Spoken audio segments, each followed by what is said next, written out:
경찰의 태도를 지켜보면서 이 사진을 공개할까 말까 고심도 했습니다. 그러나 경찰이 하는 상황을 보고 이 사진을 공개할 수밖에 없다고 생각했습니다. 이 사진입니다.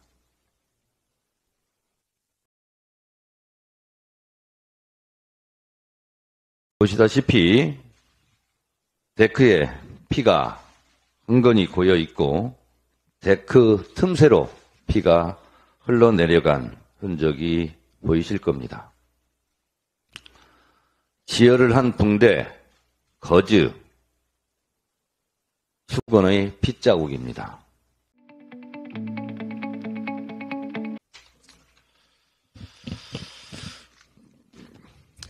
가짜뉴스 진원지가 국무총리실 산하 대테러 종합상황실인가?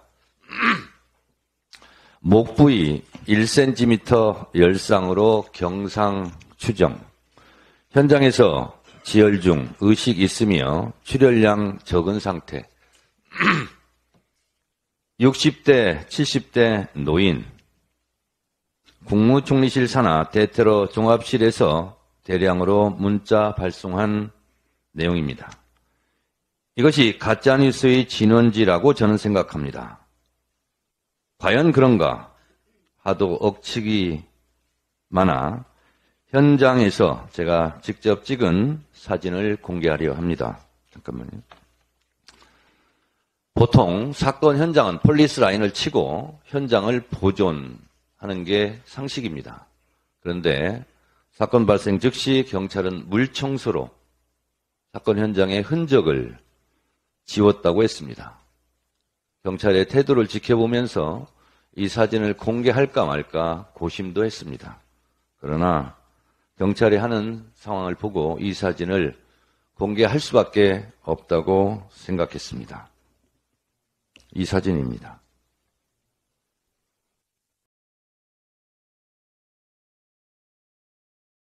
보시다시피 데크에 피가 흥건히 고여 있고 데크 틈새로 피가 흘러내려간 흔적이 보이실 겁니다. 지혈을 한 붕대, 거즈, 수건의 핏자국입니다. 제가 핸드폰으로 좀 확대를 해 볼 테니 언론은 필요하면 모자이크 처리해 주시기 바랍니다.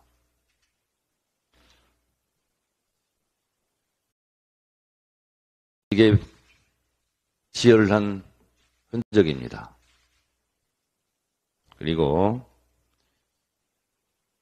이 대표께서 칼을 맞고 쓰러졌던 그 장소에서 흘러내린 핏자국입니다.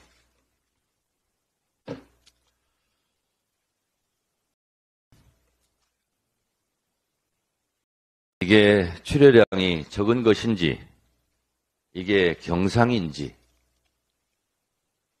대테러 종합실에서는 현장 문자를 받고 그걸 뿌렸다고 하는데 도저히 이해가 가지 않습니다.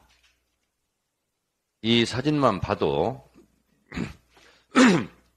과다출혈, 중상이 짐작되지 않습니까?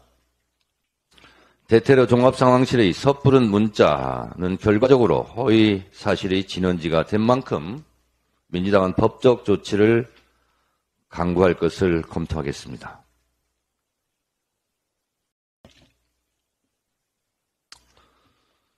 서울대 A 교수는 헬기 이송은 이 대표의 출혈 등 상태를 고려해 자신이 제안했고 의학적 기준에 맞는 판단을 내렸다. A 교수는 민주당은 저랑 헬기 얘기를 10원어치도 한 적이 없다. 동아일보 오늘 공개된 인터뷰 내용입니다.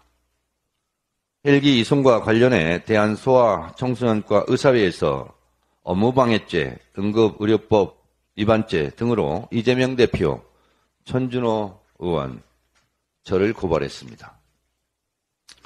이에 저는 황당하다는 제목의 페이스북을 통해 제 입장을 밝혔습니다.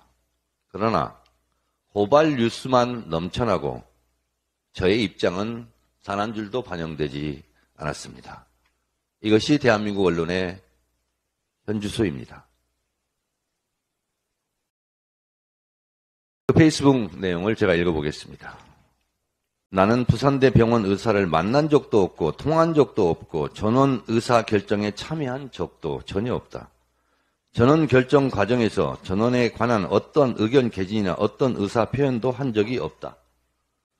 전원 결정 이후에 소식을 전해 들었다. 이재명 대표 가족과도 통화한 적도 없다. 무엇이 업무 방해죄고 무엇이 응급의료법 위반이란 말인가? 황당하다. 고발장을 검토한 후에 적극 대처하겠다라고 페이스북에 썼습니다. 고발장이 아직 오지 않았습니다. 고발장을 본 후에 허위사실 유포에 의한 명예훼손, 무고죄 등 법적 조치를 적극 강구하겠습니다. 오늘 이재명 대표 살인 미수범에 대한 수사 발표가 있을 예정입니다. 문구 하나하나 따져보고 사건을 덮으려 하지는 않는지, 사건을 서둘러 끝내려 하지는 않는지, 부실 수사는 없었는지, 당정 미공개, 범인 신상 미공개 등 축소 은폐 시도는 없는지 꼼꼼하게 챙겨보겠습니다. 수사 발표 내용을 보고 민주당은 적극 대응하겠습니다. 이재명 대표가 오늘 잠시 후에 퇴원합니다. 완치가 되어 완전 회복이 되어 퇴원하는 것이 아닙니다. 당분간 안정과 휴식, 회복이 필요합니다. 목에 칼이 들어왔는데 트라우마도 걱정됩니다. 건강이 최우선입니다. 빠른 쾌유를 빕니다.